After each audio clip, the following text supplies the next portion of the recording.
Hi everyone, today we're just going to go for a different type of video. We've had a shorter weekend here because it's Mother's Day today, so we've been doing stuff as a family. So there's not a lot to show inside the van. So I thought we'd just talk about batteries.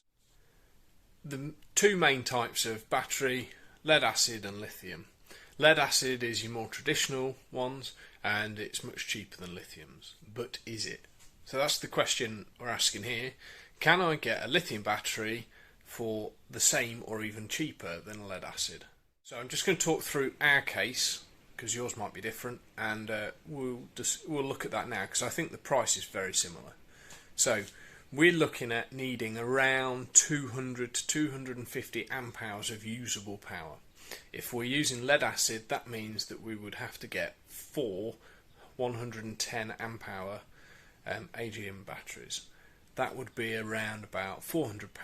But another key factor there is it would be about 120 kilos, which is huge and would be a real problem with us because we've got a limited payload because we've got such a big van to begin with. If you didn't already know, lithium batteries can be used to up to 100% of their rated capacity, although it's recommended to only go to about 80% to get a really long life out of them. Whereas lead acid batteries, you can only drain them down to about 50%, otherwise the voltage drops so much that it's not usable below that. So looking at consumer lithium batteries, Victron Energy's 200 amp hour battery I think is about £2,000, which is obviously far more expensive than for AGM batteries.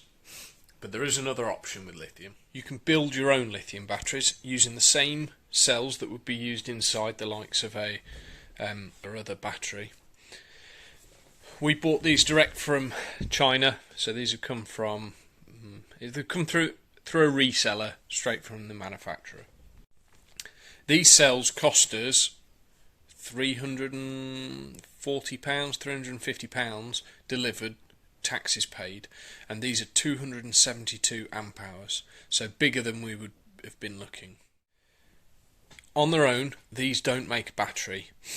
With lithium batteries, you have to have a battery management system. So down here, we've got something called a DIY BMS, just the option we'd chosen to go with. And that system, this DIY battery management system, will monitor cell voltages and temperatures and then control relays, which in turn we can use to control our other Victron equipment so that we can protect this battery and monitor it real time. In future videos we'll go into some of the detail about building this battery pack, but overall I think we've spent probably less than £450 on it. Now we have added in an extra battery protect, this one over here, which we're going to use to turn off the charging sources, so maybe add in another kind of £40 for that.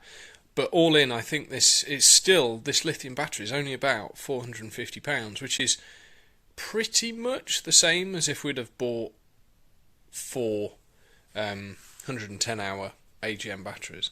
So it's, yeah, the gap is closing now. It's a shame there aren't more consumer units which have a similar price. They seem to be charging a really big markup for the assembling it all together and adding a battery management system of their own.